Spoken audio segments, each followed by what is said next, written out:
Bom dia, primeiro ano. Vamos dar continuidade ao nosso conteúdo de filosofia com o conteúdo do capítulo 6, o ser humano como um ser de várias facetas.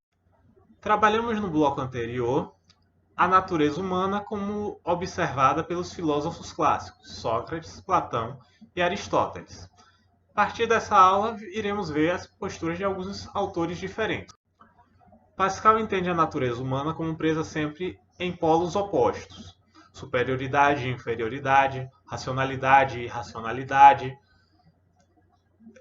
sofrimento e prazer, e por aí vai. Para ele, qualquer busca do ser humano para um lado acaba jogando ele para o outro, e assim sucessivamente.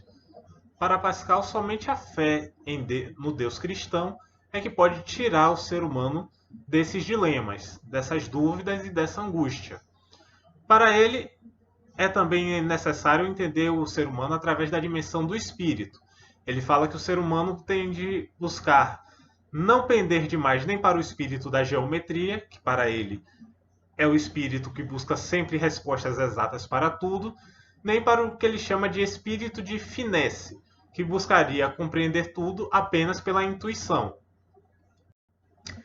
Outro autor que também discute a questão da natureza humana é o filósofo italiano Pico della Mirandola. Della Mirandola busca compreender o ser humano enquanto uma criação divina e que, portanto, possui uma dignidade fundamental própria a ele mesmo. Ou seja, para Della Mirandola, uma vez que o ser humano é uma criação divina, ele deve ser respeitado nessa mesma medida. Por quê? Desrespeitar a dignidade humana seria a mesma coisa que desrespeitar o próprio Deus. Outro filósofo que também analisa a natureza humana a partir do ponto de vista da questão espiritual é o filósofo alemão Max Scheler. Scheler busca compreender essa noção de espírito através da noção de personalidade.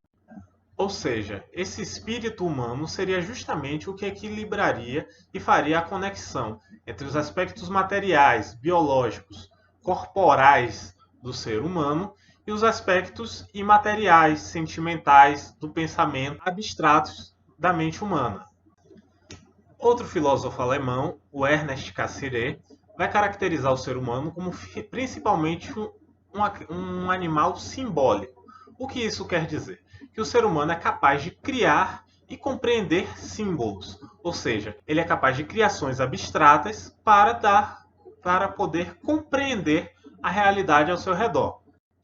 Dentre estas criações, o Cassirer destaca o mito, cuja função é expressar uma visão de mundo. Ele destaca também a linguagem, que tem a função de intuir e representar o mundo como o ser humano observa. E, por fim, a ciência, cuja função é dar sentido e organizar o mundo a partir de leis e categorias. O que importa aqui é nós compreendermos que todos esses elementos representam símbolos, ou seja, formas que o ser humano cria para poder dar sentido e compreender os sentidos ao seu redor. Assim, para Cassirer, não é possível que o ser humano não esteja envolvido com uma dimensão de sentidos. Para ele, essa construção e compreensão de sentidos é justamente o que torna o ser humano humano.